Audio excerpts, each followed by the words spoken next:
A partir de este momento, los invitamos a formar parte de esta mesa donde se componen y descomponen los problemas del país. RCR presenta Buen Provecho.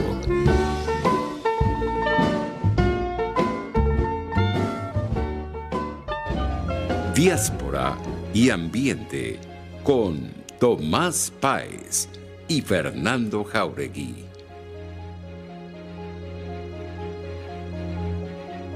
Buenas tardes, querida audiencia global. Nuevamente, como todos los viernes, en su espacio semanal, pionero cuando articula ambiente y diáspora, porque ya Fernando viene trabajando el tema ambiental desde hace unos cuantos años, Y desde tú que el era de un niño, como se diáspora. ve. Y tú el de diáspora. Sí, por eso, digamos, una articulación novedosa, pues, ¿no? De tratar de entender que ahí hay un potencial humano para hacer cosas, para contribuir a la protección ambiental, no solo en Venezuela, porque como hemos dicho en reiteradas ocasiones, y tú has sido allí enfático, el tema del tema del ambiente no tiene frontera, digamos, es un tema que nos ocupa como seres humanos. Este programa llega a ustedes a través de la emisora pionera de la radiodifusión venezolana, Radio Caracas Radio, que además es la emisora que se ve, rcr750.com. En la dirección de la estación se encuentra Jaime Nestares, en la gerencia de producción Willy Zarcaya, en la producción Carla Sons, en los controles José Gregorio González y en la conducción Fernando Jáuregui y este servidor Tomás Páez. Fernando además coordina, está en una campaña nacional con Ecopráctica muy importante y de mucho peso. Tres, cuatro cositas. La primera, seguir en la línea de lo que ha dicho Emilio Lovera. Hay que vacunizarse y es importante que el país, que todos los sectores del país, eso incluye a toda la dirigencia política, económica, intelectual, social, institucional, haga un esfuerzo por incrementar la velocidad del ritmo de vacunación de los venezolanos. Necesitamos salvar la vida de todos los venezolanos. La segunda, el gran punto es, seguimos insistiendo en la campaña a favor de Henry Gómez.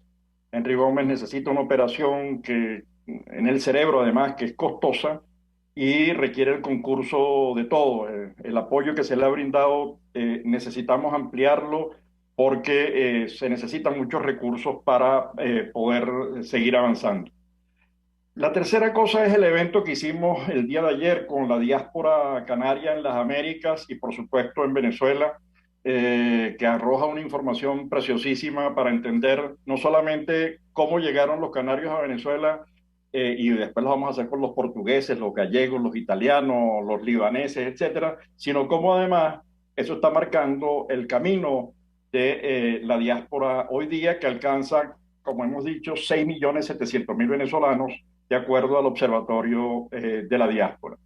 Y un último punto que no podemos dejar pasar es la declaración de la alcaldesa de Bogotá, creando una policía para la delincuencia de los inmigrantes. Esto de verdad, si no fuese por los efectos perniciosos que crean el tema de la xenofobia, porque la estimulan, la promueven de manera innecesaria, la verdad es que causa hilaridad, ¿no? Porque incluso cuando se trata de poblaciones tan homogéneas como la colombiana y la venezolana, ¿cómo va a identificar un policía quién es?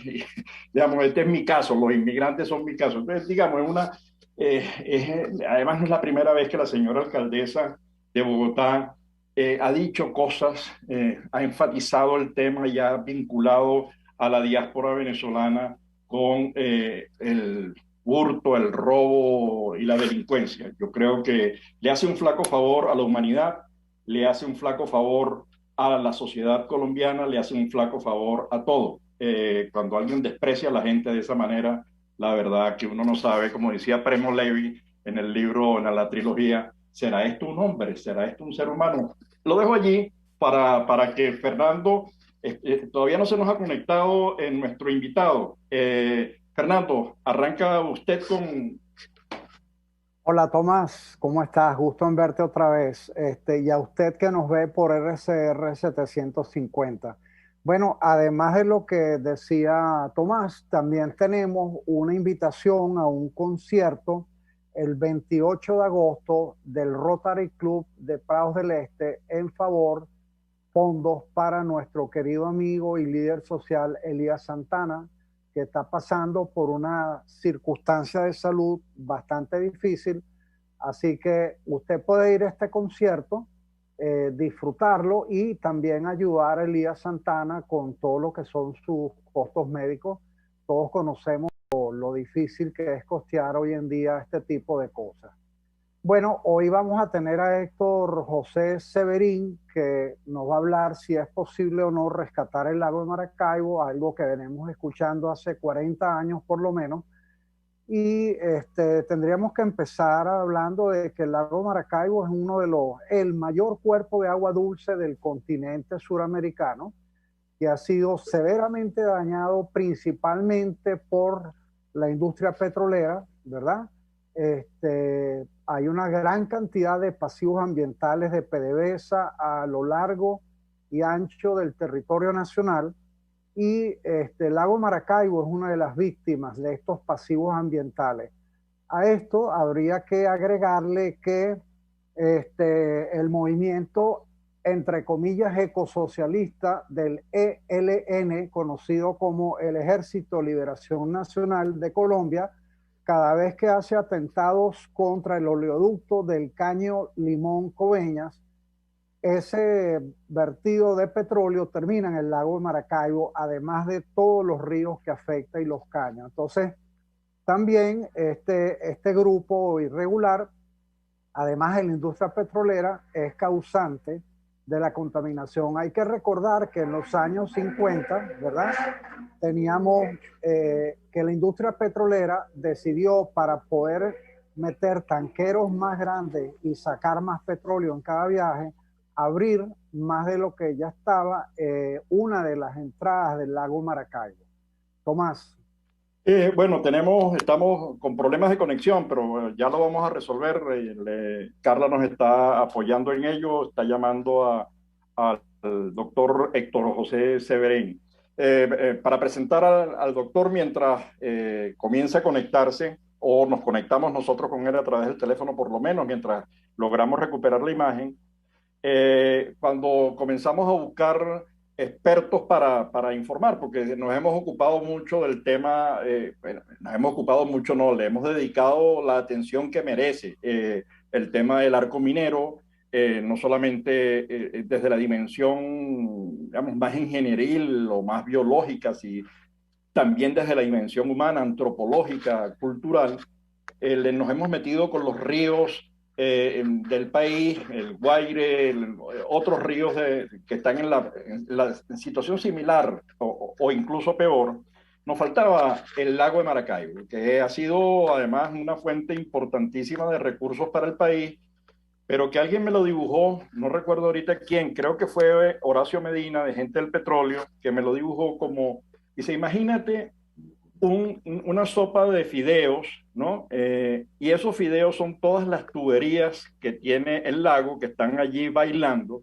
E imagínate que todas esas fideitos que tiene están expulsando gotas de petróleo, ¿no? Entonces, la verdad es que esa imagen es muy, muy nítida de la situación del petróleo. Entonces empezamos a buscar quién en nuestra diáspora y todos coincidieron que era el Héctor José Severín.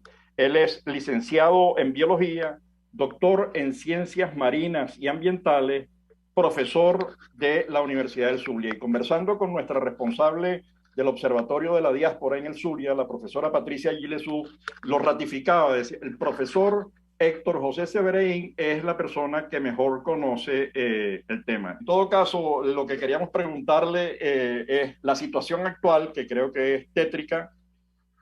Y la otra pregunta, ¿es recuperable? Tú que conoces, tienes información, Fernando, ¿tú crees que es recuperable?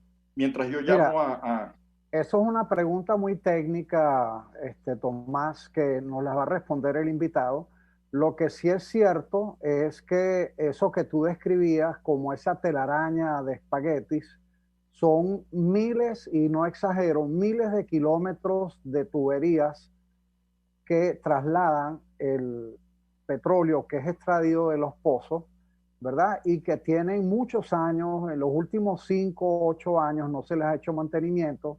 Como tú decías, tiene una serie de fugas que están constantemente allí y habría que ver cómo es posible deshacer esa telaraña sin contaminar más el lago. La pregunta, por ejemplo, para nuestro invitado Héctor José Severín sería, ¿es posible que como hay miles de kilómetros de tubería, que al recuperar esa telaraña podamos hasta recuperar un número de barriles de petróleo tan grande que podamos autofinanciar la limpieza de ese pasivo económico de la industria petrolera, incluyendo a PDVSA en los últimos 40 años aproximadamente, o quizás más, no recuerdo con exactitud la fecha de la nacionalización de la industria petrolera en Venezuela, ¿no? Entonces, Bueno, no, es que el tema del occidente del país a mí me preocupa mucho porque, bueno, primero no se ha abordado, digo, en los programas nuestros, llevamos ya más de un año con este programa, con este espacio, y el tema del lago que es medular no lo hemos abordado. Ya se conectó, acomode un poco la cámara que ya estamos listos. Le estamos dejando la siguiente pregunta para el arranque, ya lo presentamos, profesor. Le estamos dejando la siguiente pregunta. ¿Es recuperable? No. La primera es, ¿cómo está el lago de Maracaibo? Y luego la segunda que le sigue a esa, ¿es recuperable el lago? Y la tercera es, ¿qué cosas habría que hacer? Y la cuarta es, ¿cuál es el papel de la diáspora o cuál podría ser el papel de la diáspora en esa recuperación? Así que díganos usted, profesor, y mil gracias por su tiempo. Bueno, pero en todo caso, la información es que en los últimos años el deterioro de la industria petrolera, el deterioro en el área de mantenimiento de la industria petrolera ha sido tal que las consecuencias han sido devastadoras, ¿no? Las imágenes que están corriendo de la industria petrolera en el Furriel son terribles. Entonces, el profesor ya puede hablar. Tenemos un invitado conocedor, es doctor en Ciencias Marinas y Ambientales, es profesor de la Universidad del Zulia, Héctor José Severeín, es licenciado en Química, licenciado en Biología, perdón, es doctor en Ciencias Marinas y Ambiente y es especialista en conocedor a fondo de la situación del lago de Maracaibo y le preguntamos para que nos comience a hablar de la situación actual del lago y su posibilidad de recuperación y el papel de la diáspora en ese proceso. Son tres grandes preguntas. Por favor, y mil gracias, profesor. Ok. Entonces, seguimos con los temas técnicos, pero insistimos, queremos trabajar. Tomás, nada, yo quería comentar, Tomás, mientras tanto, que cuántos miles de millones de dólares no produjo el lago de Maracaibo, y yo creo que no se ha invertido, y digo invertir, no gastado, Sí. $1 millón en recuperar. No, bueno, las preguntas son cuál es la situación actual del lago de Maracaibo, ¿es recuperable? Y cuál es el papel de la diáspora o qué papel podría jugar la diáspora en la recuperación del lago. Díganos usted, conocedor de la situación, ¿cómo está la cosa por allá? El lago realmente tiene una situación que yo puedo denominar que es crónica. O sea, se vienen presentando problemas de contaminación desde hace más de 40 años. En la última década, el problema principal han sido las fugas por petróleo, producto de las instalaciones petroleras, especialmente las tuberías y las conexiones con la planta que recolectan el petróleo. Entonces, es muy frecuente conseguir derrames puntuales en varias partes de las costas. Por supuesto, la industria niega que eso sea verdad, pero uno que se la pasa haciendo estudios en las playas, uno se consigue con las manchas de petróleo. Y los pescadores son los que más se quejan, porque ellos se quejan de que las redes y las canoas se les llenan de petróleo. Esa es la situación básicamente en este momento. Claro, el lago de Maracaibo tiene una historia larga de contaminación por vertidos cloacales, o sea, contaminación orgánica, que viene desde hace más de 40 años. Y el gobierno impuso unas puso unas plantas de tratamiento, pero que estas apenas se funcionaron el primer año. Después dejaron de funcionar. O sea que la acumulación de materia orgánica continúa a una tasa muy elevada. Ok, estamos hablando entonces de material orgánico y petróleo que se ha vertido en el lago en cantidades, no sé si usted las maneja, las cantidades, pero lo que suena es que es terrible la situación. Estamos hablando de qué es lo que hay que hacer para recuperar eso. ¿Es posible? ¿Cuál es la inversión? ¿Qué supone recuperarlo? ¿Qué habría que hacer para trabajar allí y recuperar ese lago? Porque por la vía que va, incluso puede perder uno ese maravilloso espacio que es el lago de Maracaibo, ¿no? Una vez hice una afirmación en un foro que hubo en Maracaibo a raíz de el choque del buque Niso a Morgo en el Golfo de Venezuela, donde se derramaron 25.000 barriles de petróleo. Que el lago tardaría en la situación actual, en ese momento, estoy hablando de hace casi 10 años atrás, 50 años en recuperarse. Eso, por supuesto, implicaba una gran inversión en términos de plantas de tratamiento y un trabajo eficiente y continuo sobre las filtraciones por petróleo. Pero nada de eso se ha hecho.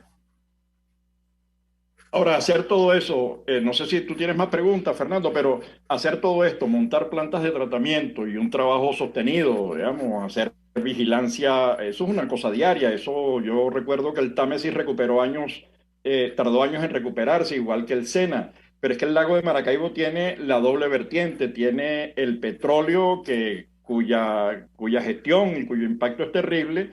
¿Qué supone esto en términos de inversión para el Estado venezolano? ¿Y qué ocurriría, qué pasaría si no se toman las decisiones ahorita? Si hace 10 años eran 50, ahora deben ser como 60, 70 años los que requerimos para recuperar el lago, pero en términos de inversión, ¿cuánto significa eso? La verdad, yo no manejo esos cálculos. Eh, Realmente las plantas de tratamiento ya están instaladas, pero simplemente no se les dio mantenimiento y se paralizaron. O sea, no tuvieron un seguimiento.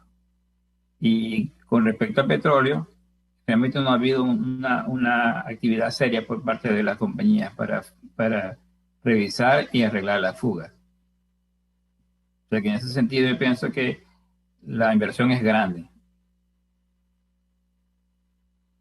Y entonces, ¿qué hacemos?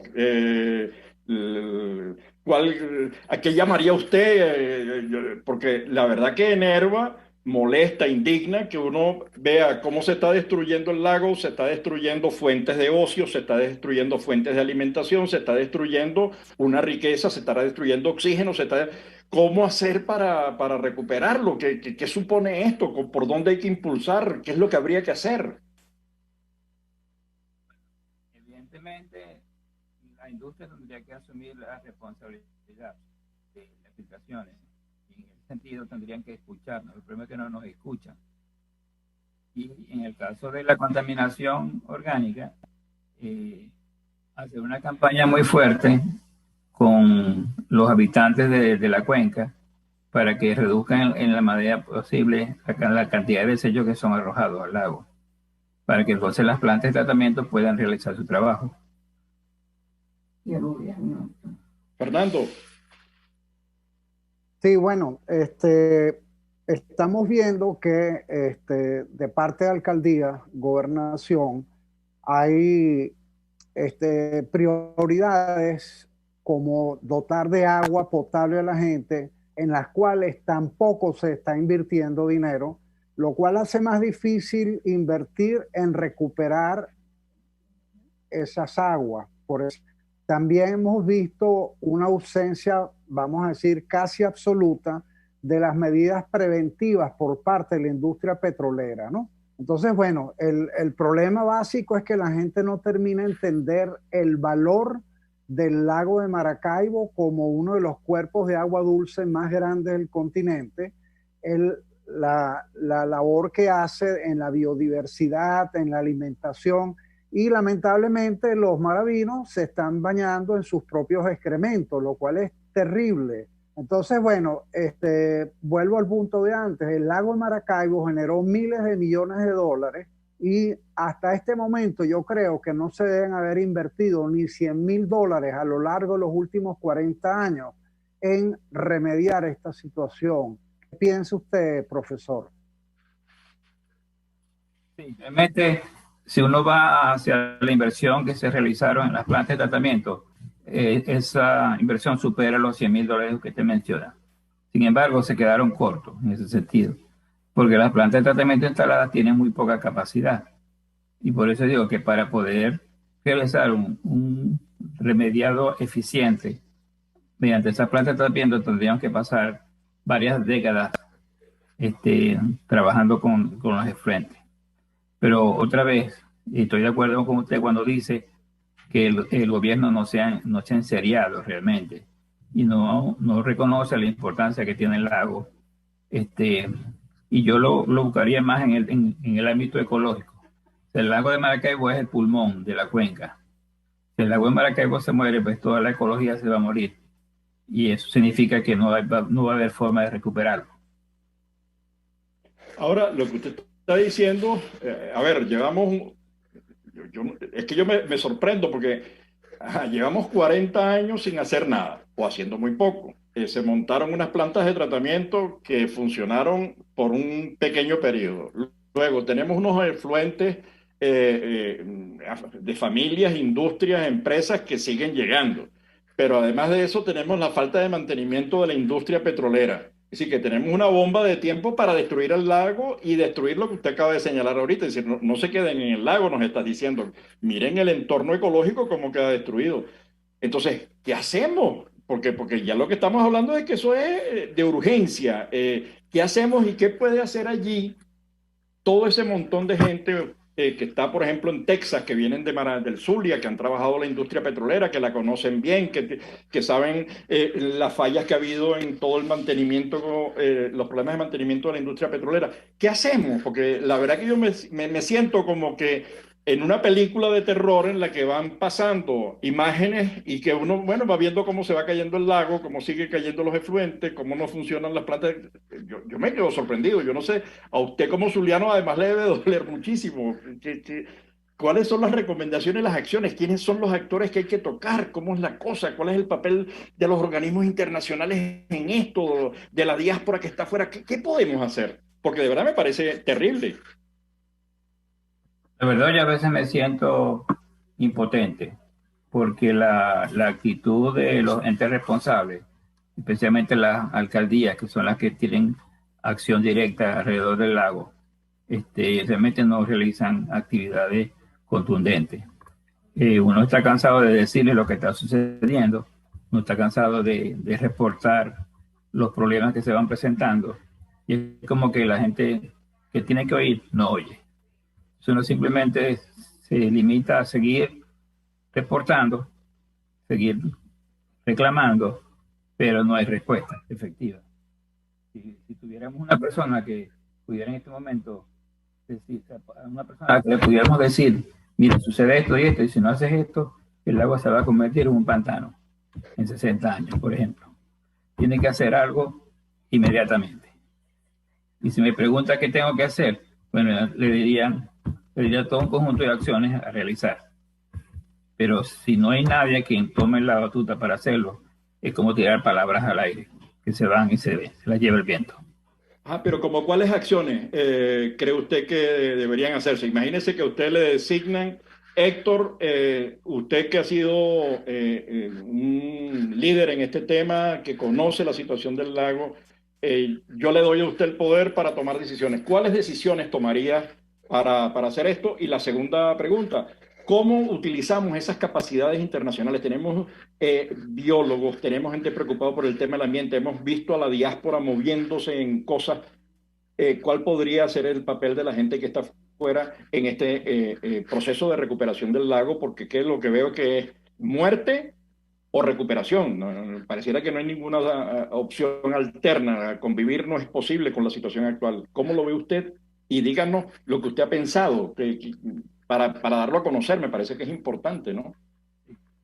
A nivel internacional, nosotros tendríamos entonces que tener acceso a los recursos de todas las organizaciones que aportan fondos para remediar y recuperar ambientes degradados. Esa sería quizá una fuente de entrada de fondos para poder atacar el problema. ¿Qué atacaría? Primero, el alto contenido de materia orgánica que tiene el agua en este momento y que se sigue adicionando, incluyendo el aporte que hace el río Catatumbo, que proviene de la cuenca de Colombia.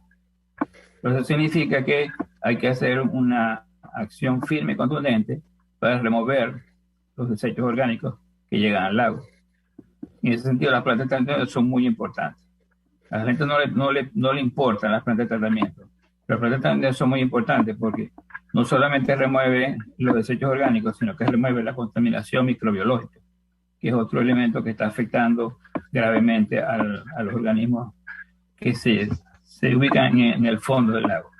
Muchas partes del lago son anóxicas en este momento y el cono anóxico se está extendiendo cada vez más. Entonces, ese elemento es muy importante porque una vez que el lago recupere su capacidad respiratoria, él va a poder ir eliminando los desechos orgánicos que vayan cayendo. Pero hasta que no se logre eso, no va a haber una respuesta ecológica de parte del sistema. Lo otro es trabajar ya de fuerte y de frente con los desechos por petróleo. Hay muchos desechos por petróleo que siguen cayendo al lago de distintas fuentes. Por ejemplo, los barcos que entran al sistema, tanto sacando como metiendo petróleo o derivados del petróleo, generan una contaminación constante. Cuando ellos cambian el agua del lastre, la arrojan en las mismas aguas del lago.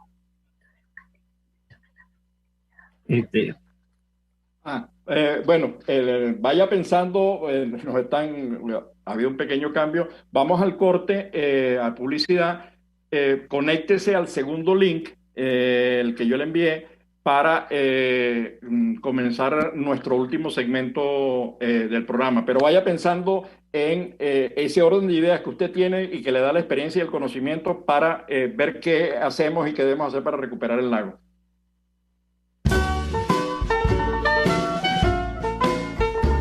Usted escucha Buen Provecho por RCR 750, la radio que se ve. Puedes seguirnos en nuestras redes sociales. En Twitter, @RCR750, la radio que se ve. Naturalidad contigo. Respeto contigo. Responsabilidad contigo. Libertad contigo. Estamos contigo y punto. De lunes a viernes a la 1 de la tarde. Contigo, solo por RCR 750 AM. Porque lo bueno une.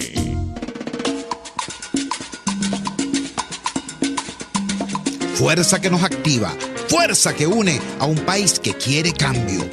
Mi nombre es Chuo Torrealba y estoy contigo para que te enteres de todo lo que acontece dentro y fuera de un país en crisis, un país que quiere cambio y libertad.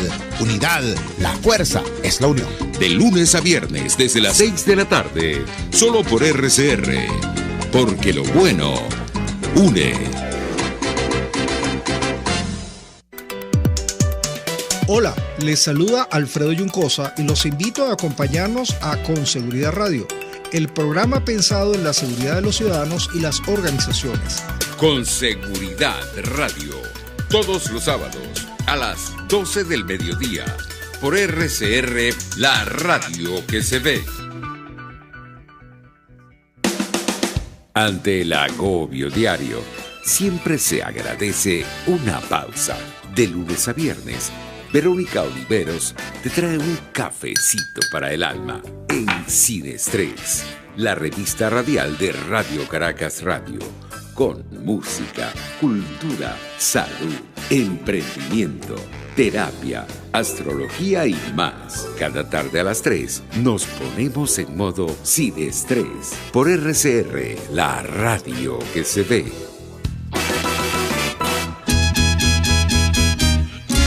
Una ventana para las propuestas y denuncias de las comunidades populares de Venezuela. Evelyn Martínez y la Red de Ciudadanos llegan debatiendo problemas y promoviendo soluciones. Es el Radar de los Barrios. Por la autonomía de los movimientos sociales que no pueden ser complementos de partidos o gobiernos. El Radar de los Barrios, de lunes a viernes, a partir de las 10 de la mañana, por RCR 750 AM.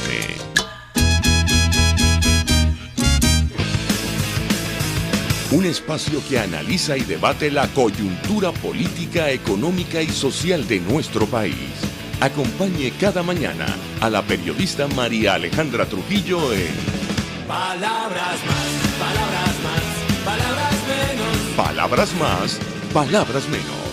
Informes, entrevistas, análisis y discusiones sobre los temas de actualidad. Es lo que más te puedo dar, es lo de siempre. Palabras más, palabras menos. De lunes a viernes, de 7 a 8 de la mañana, por RCR 750 AM. Palabras más, palabras más, palabras menos.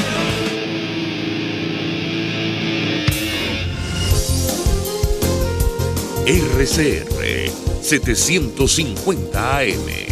Porque lo bueno une.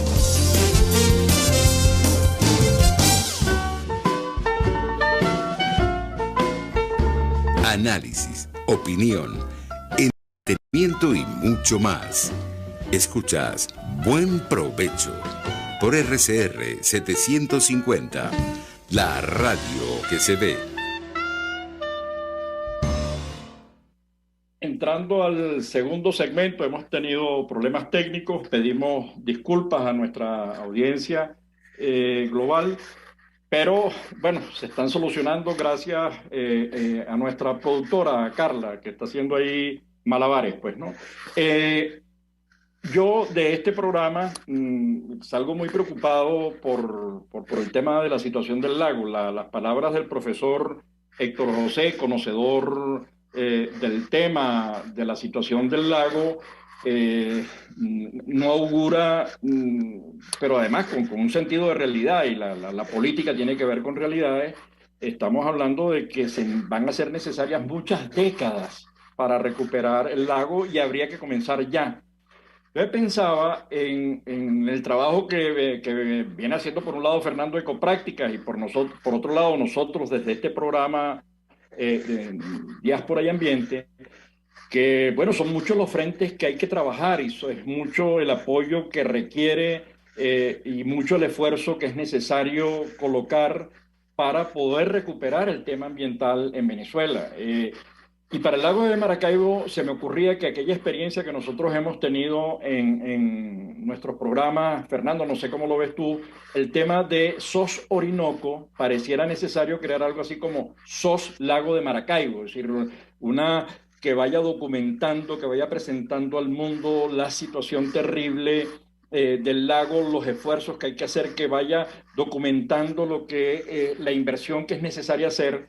Pero además, escuchando en el anterior segmento al profesor Héctor José, decía, es también un problema binacional, con lo que señalado con el problema del río Catatumbo, pareciera que necesitamos un esfuerzo binacional. Decía, profesor, que pareciera necesario copiar lo que ha hecho la gente con lo que ocurre en el Orinoco, que crearon SOS Orinoco, ¿no? De auxilio Orinoco, mostrando lo que está ocurriendo con las comunidades, con el mercurio, con la explotación del oro de sangre, como la llama Fernando. Pareciera que es necesario construir algo así como SOS Lago de Maracaibo, irlo documentando, poder presentarlo en los parlamentos, poder presentarlo ante los organismos multinacionales, hacer cuentas de la magnitud del esfuerzo social, económico, organizativo que hay que hacer para recuperar el lago. Yo no sé cómo lo ves tú, Fernando, si quieres agregarle algo a lo dicho para que el profesor nos documente y nos siga alertando. Yo salgo, te repito, salgo alarmado del programa. Bueno, dos cosas. Primero, que ya existen varias asociaciones en pro de la defensa del lago Maracaibo. O Seguramente el profesor nos va a hablar de ella.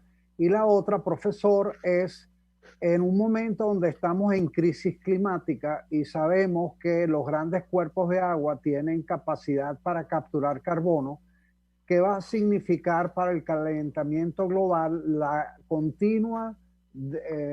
el continuo deterioro del lago Maracaibo? Porque más allá de que haya agua o no, también la química del agua está cambiando. ¿Qué nos puede decir en relación a eso, por favor? Obviamente eso es cierto. La química del agua ha ido cambiando durante todos estos años y yo puedo señalar un par de ejemplos. Un ejemplo de esto es el rayo del Catatumbo. Sabemos que el rayo del Catatumbo es único en el mundo y se debe a un proceso de química orgánica donde las comunidades de manglares que rodean el lago en esa zona generan mucho metano. El metano sube a la atmósfera y es el que genera las nubes donde se acumula gran cantidad de electricidad.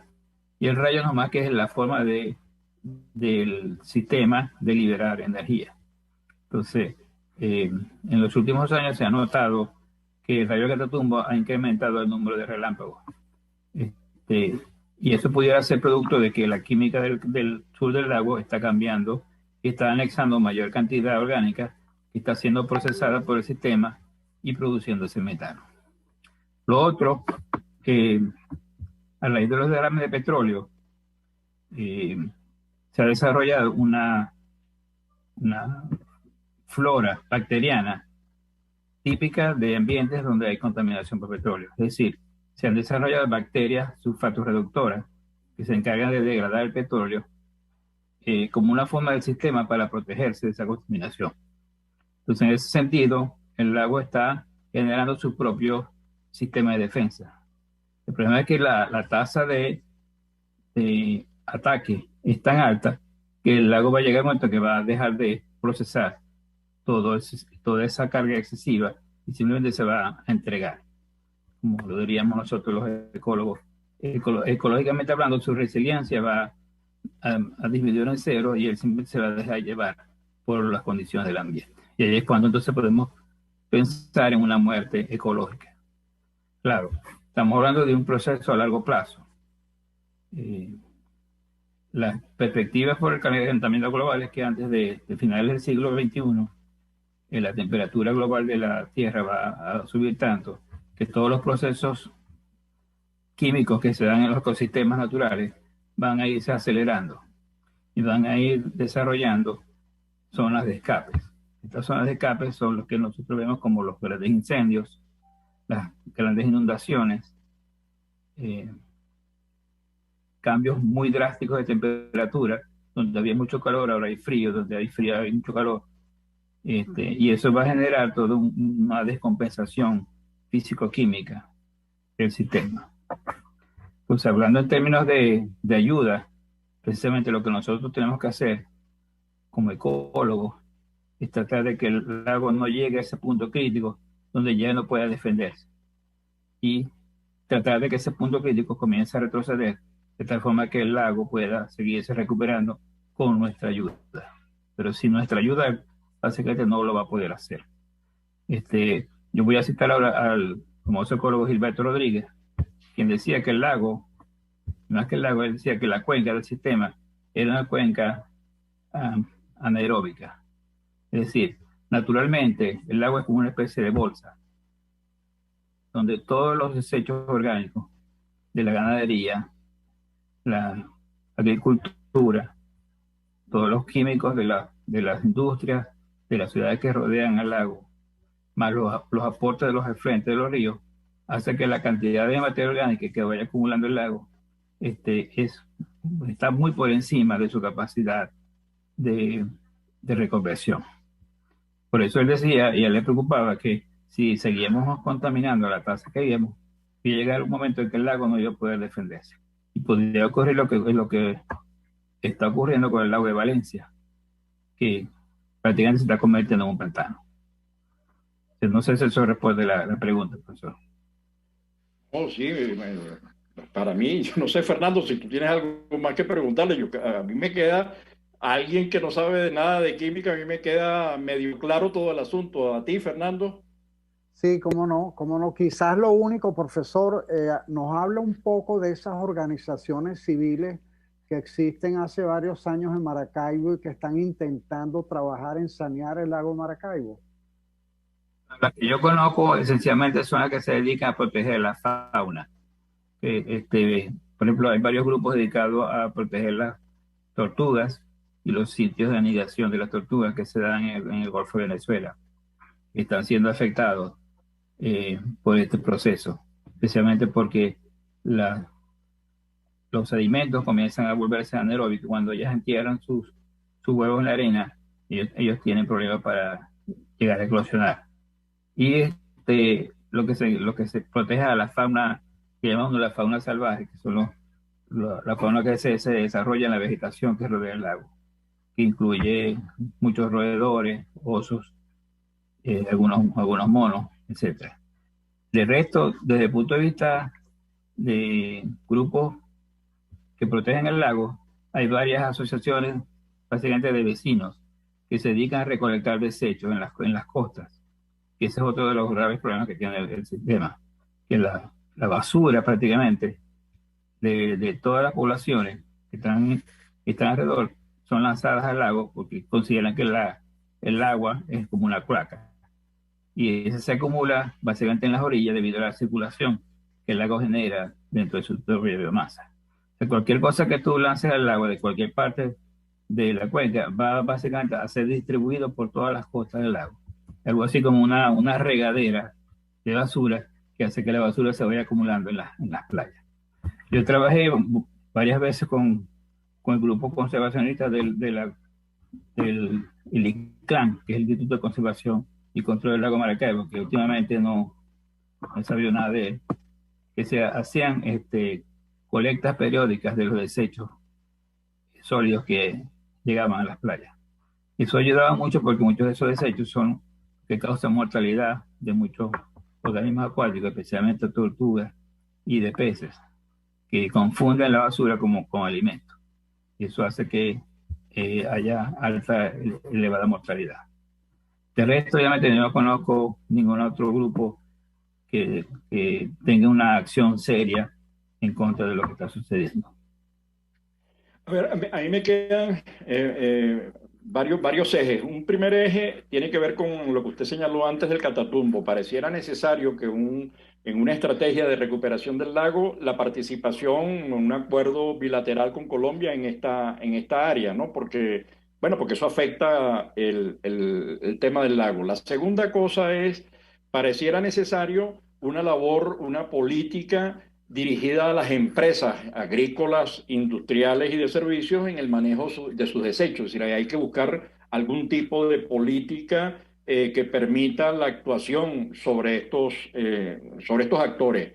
Una tercera es la acción sobre las propias comunidades, digamos, la formación en el manejo de los desechos, ¿no? Lo cual requeriría un papel más activo de las alcaldías, para procesar, ver incluso si es posible estrategias de reciclaje, etcétera. Un cuarto es la propia industria petrolera, es decir, que allí hay que hacer un esfuerzo, es lo que la industria petrolera casi que le tiene que pagar a la sociedad venezolana, no a los zulianos solamente, a la sociedad venezolana por haber extraído petróleo de mala manera y evitar y contribuir a reducir el impacto negativo que tiene la extracción sobre el lago. Y una quinta cosa, que es la que yo estaba hablando antes, nosotros hemos tenido en el programa, en este programa, hemos hecho mucho esfuerzo en el tema del sur del Orinoco, y hemos tenido como invitado a esta organización que me parece que está haciendo un trabajo maravilloso, que es SOS Orinoco, ¿no? Ellos han venido documentando en todos los planos cómo se está destruyendo porcentaje, territorio, personas, culturas, etcétera, etcétera. No es posible pensar, o hay alguien que haya pensado en el Estado Zulia, o la Universidad del Zulia, o las universidades zulianas, o los especialistas, o los expetroleros, que estén pensando en alguna cosa como esta, para divulgar, documentar, difundir lo que allí ocurre y pensar en el proceso de recuperación. ¿Es posible hacer eso o estamos pensando de una manera extraña nosotros? Pienso que en este momento eso es casi una especie de utopía, porque ningún tipo de estas acciones van a tener apoyo del gobierno central. Quizás las alcaldías sí puedan realizar trabajos en ese sentido, dado que ellos son los principales afectados. Tendríamos que trabajar en función de que las alcaldías pudieran desarrollar distintos tipos de estrategias orientadas a resolver esos cuatro aspectos que mencionaste. Yo quisiera de total manera hacer mención de que el problema de la contaminación del lago no es un problema sencillo, es un problema muy complejo y que tiene una data muy larga.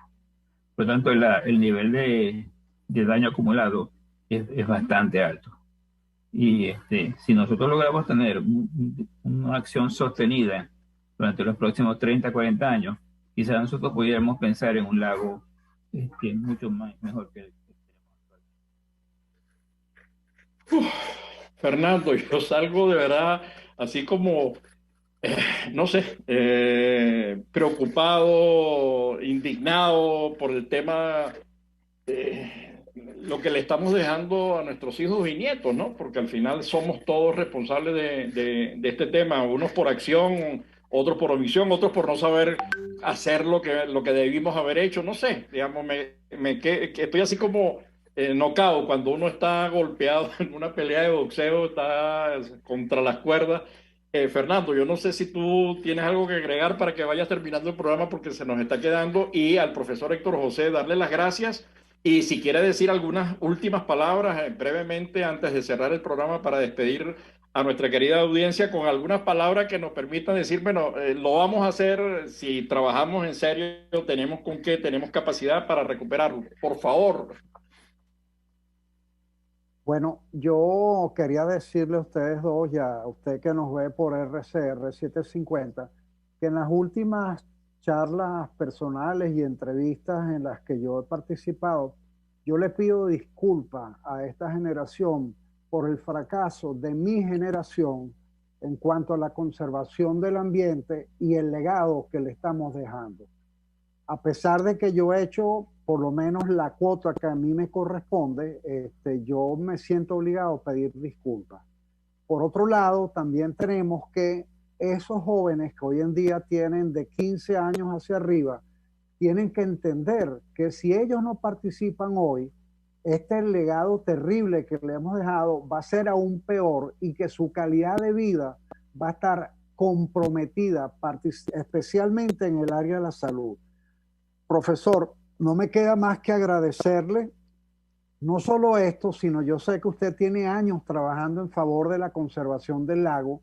Yo le agradezco su trabajo como científico, como ciudadano del planeta, como maravino, como zuliano. Así que gracias.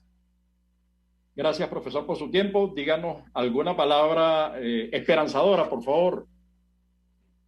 Bueno, yo le agradezco los cumplidos que me han dado, en el sentido de que el trabajo que he estado haciendo ha intentado precisamente a lo que ustedes están en este momento sintiendo. O sea, como la actividad a veces uno siente que como que no llega. Yo recuerdo que hace ya más de 30 años yo participaba en las campañas de recolección de desechos sólidos. Una actividad que realizaba el que mencioné anteriormente, el ICLAN. Sin embargo, yo estoy casi seguro que en los últimos años esas campañas no se han realizado y que simplemente han sido las alcaldías y las asociaciones de vecinos las que han tenido el candor de poder seguirlas realizando. Es un proceso muy, muy fuerte, muy delicado y que a veces frustra porque uno no consigue que el mensaje llegue. Y no es que yo quiera atacar en este momento a la gestión gubernamental a nivel de escala nacional, pero si estas personas no consideran la importancia del proceso de recuperación ellos mismos van a enfrentar los problemas cuando las comunidades se levanten por el deterioro que ha alcanzado el lago de Maracaibo. Los pescadores son quizás los más afectados de todo esto, porque ellos han tenido incluso que migrar a las ciudades para conseguir su sustento, porque los recursos que normalmente ellos utilizaban para mantenerse ya cada vez son más escasos, más difíciles de conseguir. O sea, la fauna, o lo que llamamos nosotros los recursos pesqueros, han ido mermando significativamente. Y eso ha hecho que las grandes ciudades se conviertan en centros de acumulación de estas personas que antes se dedicaban a la pesca artesanal. Pienso que el mejor mensaje que podemos dejar es que tiene que haber una sensible respuesta de parte del gobierno. Si no, básicamente no vamos a poder seguir haciendo nada. De todo lo que hagamos se va a convertir como echar agua en un balde sin fondo. Lamento mucho tener esta impresión, pero es como me siento en este momento. No, es válido, digamos, aquí estamos abiertos a escuchar. Además, usted es un conocedor, ha vivido el tema, el lago, le duele el lago, a nosotros también, y por eso el intento de hacer este programa. Vamos a seguir insistiendo, vamos a dedicarle nuevos espacios al lago de Maracaibo desde distintos ángulos. Así que mil gracias, profesor, mil gracias por habernos cedido su tiempo, su conocimiento, su experiencia. Y el llamado de atención a hacer un esfuerzo para poder recuperar en décadas, y no se está cayendo a coba, no está mintiéndose, ni mintiéndole a nadie, le está diciendo, este es un esfuerzo sostenido, que para lograr recuperarlo vamos a tener que invertir algunas décadas de trabajo, algunos esfuerzos y algunas políticas. Así que mil gracias. Y bueno, Fernando, nos seguimos viendo en nuestro programa todos los viernes a esta misma hora en Radio Caracas Radio, rcr750.com, la emisora que se ve, su programa Diáspora y Ambiente en Buen Provecho. Mil gracias. A ustedes también. Diáspora y Ambiente con Tomás Páez y Fernando.